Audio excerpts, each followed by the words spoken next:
নমস্কার, আমি রাখি। হাই নিউজ আয়োজিত এই বিশেষ অনুষ্ঠানে আপনাদের সকলকে স্বাগত জানাই। What next?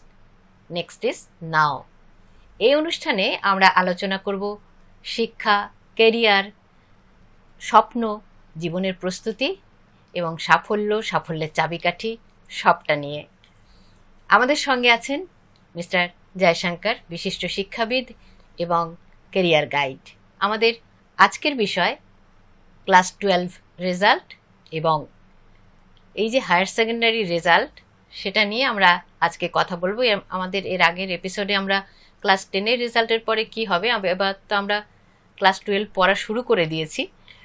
তো এইখানে এসে আমরা একটা তো রাস্তা দেখে নিয়েছি যে আমরা সায়েন্স, আর্টস, কমার্স, ভোকেশনাল কোন বিষয়ে এগোবো। এইবার যে এই ক্লাস 12-এ পড়াশুনো করছি এবং পরীক্ষা দিলাম, তার যে রেজাল্ট আউট হলো, এইবার তারপরের পথটা এবার আমরা শুনে নেব জয়শঙ্করদার কাছে। খুব এই যে ইদানিং বেরিয়েছে, হার্ডলি 4-5 সপ্তাহ হয়েছে যে উচ্চ মাধ্যমিকের রেজাল্ট, ক্লাস 12 এর রেজাল্ট গুলো বেরিয়েছে এবং যারা যারা যে মার্কসই পেয়ে থাকো সবাইকে কংগ্রাচুলেশনস এবং নিশ্চয়ই ভালো হবে। এবং যতটুকু হয়েছে মনে করো যে এটা ভালো হয়েছে, আরো ভালো করতে চেষ্টা করব।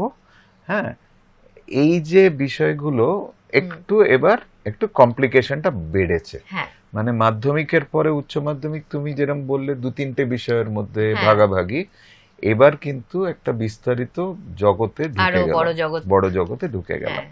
এবং লাস্টের দিন যেটা বললে যে কমফর্ট জোন, এইবার কিন্তু আর কমফর্ট জোনের কোনো অবকাশ নেই। হ্যাঁ, সুতরাং আমাকে একটু এবার বিশ্ববিদ্যালয় যেটাকে বলা হয়, ওই সাগরে কিন্তু আমাকে ঝাঁপ দিতে হবে।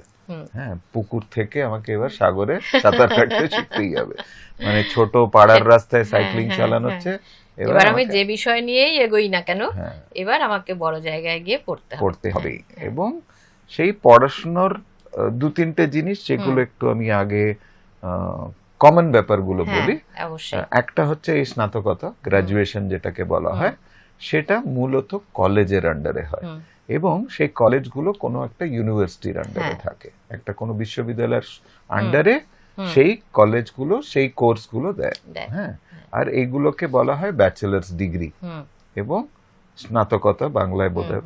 এবং আরেকটা যেটা তুমি ভোকেশনাল যেটা বললে, যারা ভোকেশনাল নিয়ে পড়ছে তারা কিন্তু পলিটেকনিকে যেতে পারে। মানে ওদের জন্য ওই নেক্সট ধাপটা আইটিআই থেকে হচ্ছে পলিটেকনিক কিংবা বি ভোকেশনাল।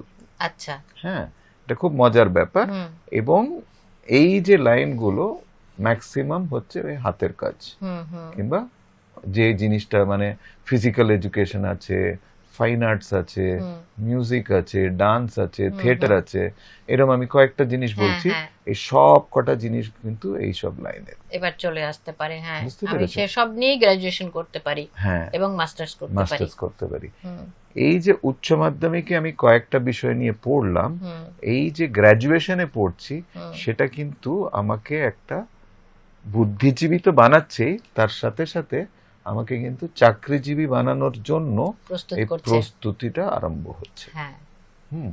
সেই কারণেই আমাকে কিন্তু এই গ্রাজুয়েশনটা কি নিয়ে পড়াশোনা করছি সেটাকে কিন্তু আরো কাছে থেকে আমাকে ভাবতে হবে আমি কোন দিকে কিংবা কোন ধরনের কাজের দিকে আমি 3-4 বছরের মধ্যে নিজেকে প্রস্তুতি করব।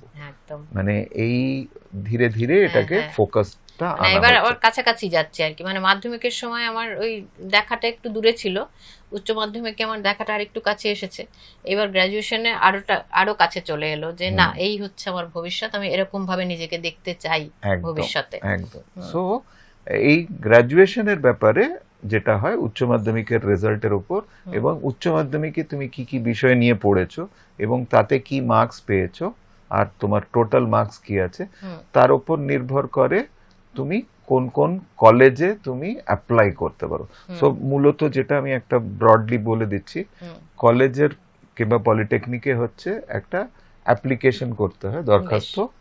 এবং কিছু কিছু কলেজ তারা নিজেরা একটা পরীক্ষা নিরীক্ষা নেয়, হ্যাঁ তুমি এটার জন্য যোগ্য কিনা, কিংবা ওদের একটা মেরিট লিস্ট বার করা হয়, ওদের একটা এলিজিবিলিটি টেস্টের অনুযায়ী, অ্যাডমিশন টেস্টের অনুযায়ী ওরা সিলেকশন করে, কিংবা তুমি উচ্চ মাধ্যমিকে তুমি কি মার্কস পেয়েছো তার উপর নির্ভর করে ওরা একটা সিলেকশন লিস্ট বানায়। হ্যাঁ, এইখানে হচ্ছে ওই যে বললাম ব্যাচেলরটা কি নিয়ে করব, এই ডিগ্রিটা কিসে নেব, এই ডিগ্রিটা কিসে নেব সেটা হচ্ছে তোমার উচ্চ মাধ্যমিকের বিষয় নিয়ে ব্যাপার, যেটা নিয়ে পড়ে এসেছি, কিংবা তুমি কি হতে চাও সেটা নিয়ে। এইখানে হচ্ছে আমাকে ভেবে নিতে হবে যে আমি কোন 2-3টে জিনিস নিয়ে আমি কাজ করব। আমি শুধু একটা ফোকাস নিয়ে থাকলে হবে না, আমাকে 2-3টে জিনিস নিয়ে ভাবতে হবে, এবং এই 2-3টে জিনিসই কিন্তু ওই কাজের দিকে আমাকে নিয়ে যাচ্ছে। একটা মানে উদাহরণের জন্য বলছি, আমি ধরো আঁকাঝোঁকার লাইনে যেতে চাই, ঠিক আছে, এবার আঁকাঝোঁকার লাইনে একটা হচ্ছে ফাইন আর্টস নিয়ে পড়লাম, আরেকটা হতে পারে যে আমি ডিজাইন নিয়ে পড়লাম, আরেকটা হতে পারে আমি মাস মিডিয়া যেটাকে বলা হয় সেটা নিয়ে পড়লাম, আরেকটা হচ্ছে আমি সোজা একটা রিটেল ম্যানেজমেন্ট নিয়ে পড়লাম। আমি জাস্ট উদাহরণ দিচ্ছি।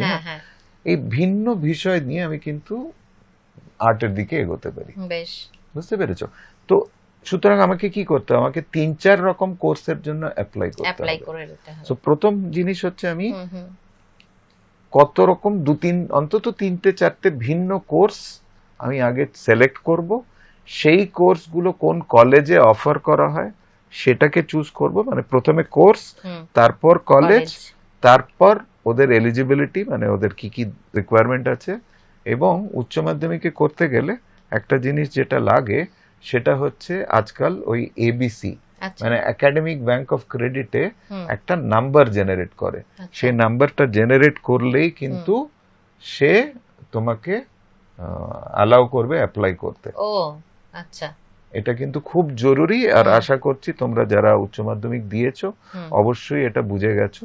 আর 2 নম্বর রাখি, আজকাল তো সবই ডিজিটাল, আমাদের মাধ্যমিকের সার্টিফিকেট মানে অ্যাডমিট কার্ড, আমাদের মাধ্যমিকের মার্কশিট, আমাদের মাধ্যমিকের সার্টিফিকেট, আমাদের একটা ছবি, আমাদের একটা আধার কার্ডের একটা কপি, উচ্চ মাধ্যমিকের অ্যাডমিট কার্ড, উচ্চ মাধ্যমিকের রেজাল্ট, এইগুলো সব কিন্তু একটা ডিজিটাল ফরম্যাটে থাকা উচিত, কারণ প্রত্যেকটাই অনলাইনে অ্যাপ্লিকেশন নিচ্ছে। আচ্ছা, হ্যাঁ, সরকারি এবং বেসরকারি। সুতরাং আমাকে ভেবে নিতে হবে যে এইগুলো আমার কাছে রেডি থাকবে এবং চট করে আমি অ্যাপ্লাই করতে পারবো, ঠিক আছে? সো কলেজে অ্যাপ্লাই করলাম, যে কলেজে ধরো পরীক্ষা দিতে হবে সেই পরীক্ষার জন্য প্রস্তুতি, আবার সে পরীক্ষাটা কোথাও মানে পিছু ছাড়ছে না, এবং খুব মজার ব্যাপার হচ্ছে তোমাকে পরীক্ষাতে আবার সেই কম্পিটিশন, তুমি কতটা পাচ্ছ, হ্যাঁ কিরম তোমার কাটছে, সেই বিষয়গুলো তোমাকে ভেবে নিতে হবে। হ্যাঁ, আর আরেকটা জিনিস যেটা নিয়ে আমাদের ভাবনা চিন্তা করতে হবে সেটা হচ্ছে যে কলেজগুলো কিন্তু অনেকগুলো কলেজে অ্যাপ্লাই করবে। আচ্ছা, মানে সেইখানে কিন্তু কোনো কিপটেমি করবে না, আমি এই কলেজে অ্যাপ্লাই করব না, ওই কলেজে অ্যাপ্লাই করব না। আচ্ছা, তুমি যদি রিজেক্ট করো, আর কালকে যদি যে কলেজগুলোতে অ্যাপ্লাই করেছো তারা যদি রিজেক্ট করে, তোমার উপর চাপটা পড়বে তারপর কোন কলেজে অ্যাডমিশন পাবো। তার চেয়ে বরং আমি সবকটা কলেজে অ্যাপ্লাই করলাম, আমি সিলেক্ট হলাম, তারপরে আমি ডিসাইড করলাম যে আমি কোন কলেজে আমি অ্যাডমিশন নেব। আমার কথাটি বুঝতে পেরেছো? যে 10টা কলেজে যদি আমি 20টা কলেজে অ্যাপ্লাই করলাম, 10টা কলেজে আমার নাম উঠলো, আমাকে তো অ্যাডমিশন নিতে হবে একটাই কলেজে। সুতরাং আমি ডিসাইড করব কোন 9টাকে আমি রিজেক্ট করব। এই রিজেকশনের ক্ষমতাটা যেন তোমাদের হাতে থাকে, কলেজের হাতে ছেড়ে দিলে কিন্তু তোমাকে লাস্টে সমস্যা হতে পারে। এটা কিন্তু মাথায় রাখবে, এবং এটা অভিভাবকদের জন্যও বলছি, আপনারা কিন্তু কাইন্ডলি গাইড করুন, এবং আপনাদের কোনো রকম কোনো পরামর্শ যদি লাগে অবশ্যই আমাদের লিখুন, এখনো সময় আছে, আর আমরা অবশ্যই হেল্প করে দেবো, এবং প্রত্যেকজনকে লিখে পাঠিয়ে দেবো যে আপনাদের কি করতে হবে। একদম, বুঝতে পেরেছেন? কারণ আমাদের ডেটাবেসে সবকটা ইনস্টিটিউট, সবকটা কলেজ, কোথায় কি কোর্স পড়ানো হয়, কোনটা দিয়ে কোন কেরিয়ারে যাওয়া হয়, সবকিছু বোঝা যাবে এবং সেটা খুব কাজে লাগবে আপনাদের। ঠিক আছে? তাই।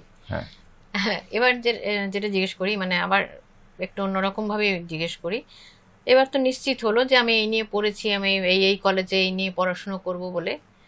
এমন হলো যে আমি যা নিয়ে পড়াশুনো করলাম সেটা নিয়ে আমার পরবর্তীতে আর পড়ার হয়তো অপরচুনিটি নেই, বা আমি আর পড়তে চাইছি না। হায়ার সেকেন্ডারি পর্যন্ত যে পড়ে বুঝেছি এটা আমার ভালো লাগছে না, আমি এবার স্ট্রিম চেঞ্জ করতে চাইছি বা সাবজেক্ট চেঞ্জ করতে চাইছি। সেই ক্ষেত্রেও করা যেতে পারে, কোনো অসুবিধা নেই। আমি উদাহরণ ধরো, আমি সায়েন্স নিয়ে পড়ছিলাম, কিন্তু এক মনে হচ্ছে সায়েন্স আমার দ্বারা আমার ভালো লাগছে না, আমার দ্বারা হচ্ছে না, আমার ভালো লাগছে না, কিংবা খুব কম্পিটিশন, এত কম্পিটিশন আমি যেতে চাই না, আমি যে কোনো অন্য লাইনে যেতে পারি। হ্যাঁ, কিংবা উল্টোটাও হতে পারে, ধরো আমি আর্টস নিয়ে পড়ছিলাম উচ্চ মাধ্যমিকে, এবার আমার মনে হচ্ছে না হাতের কাজ শেখা ভালো, আমি টেকনিক্যাল লাইনে চলে যেতে পারি। একদম। হ্যাঁ, ধরো আমি সেটা যাওয়াটা মানে কোনো এমন বিষয় নয় যে না আমি চেঞ্জ করে ফেললাম যে কিছু হবে, আমার ক্যারিয়ারে কোনো এফেক্ট পড়বে না, সেরকম কোনো বিষয় তো নেই। কোনো অসুবিধা নেই, মানে ওই মজাটাই। সেই কারণেই এখনো সুযোগ আছে নিজেকে ঠিক করে নেওয়ার। মানে একটা ভুল করেছি বলে সেই ভুলটা সংশোধন করার আবার একটা সুযোগ আছে আমাদের। সুতরাং আবার যদি ভুল করো, আবার মানে 3 বছর 4 বছর কেটে যাবে। আর এই 4 বছরটা যেটা আমি প্রথমে বললাম, এটা কিন্তু তোমাকে তোমার প্রস্তুতি নিচ্ছে তোমাকে একটা চাকরির দিকে এগোনো। সে চাকরির দিকে এগিয়ে এই ডিগ্রিটা নিয়ে যখন যাবে, এই জ্ঞানটা হয়তো কাজেই লাগবে না। সেই কারণে এখনো আগেই ডিসিশনটা নিয়ে নিলে, সেইভাবে নিজেকে প্রস্তুত করলে অনেক সহজ হয়ে যাবে পরবর্তী পথটা আমাদের, তাই না? তো আমরাও বোধহয় আবার সময়ের প্রায় শেষের দিকেই চলে এসেছি। একটা জিনিস রাখি, মানে আমার যেটা মনে হচ্ছে যে আমরা একটু আরো বিস্তারিত আলাপ আলোচনা যেটা করতে চাইছি, সেটা হচ্ছে পরে হয়তো তুমি এপিসোড গুলো ডিসাইড করো যে সায়েন্সের কি কি ধরনের কোর্স হতে পারে, এবং কমার্সের কি কি কোর্স হতে পারে, আর্টসের কি কি কোর্স হতে পারে। আমরা এটা নিয়ে আরো একেবারে অপরচুনিটিস কি আছে আমাদের, এবং সেগুলোর কি কি কোর্স করা উচিত, সেগুলো নিশ্চয়ই আপনারা কমেন্টে জানান। আপনাদের অনুরোধ অনুপাতে আমরা আবার সেই এপিসোডগুলো আরো ডিটেইলে করব নিশ্চয়ই করে। তো আজকে তো আমরা অনেক কিছুই জানতে পারলাম। অবশ্যই যারা এখন হায়ার সেকেন্ডারি পাস করেছেন তারা সেরকম পরামর্শের দরকার হলে যোগাযোগ করবেন। আর এমনিও জয়শঙ্করদা যে পরামর্শগুলো আজকে দিলেন, যে অনেকগুলো কলেজে অ্যাডমিশন করা এবং ওই এবিসির বিষয়টা বললেন, সেইগুলো একটু মন দিয়ে শুনে সেগুলো যদি নিজেদের এই পর্যায়ে এই এগিয়ে চলার পথে সেগুলো ধারণ করতে পারেন, খুব ভালো হবে নিশ্চয়ই। সকলকে আবার শুভকামনা জানাই, সকলের খুব ভালো হোক, ভালো থাকবেন। All the best.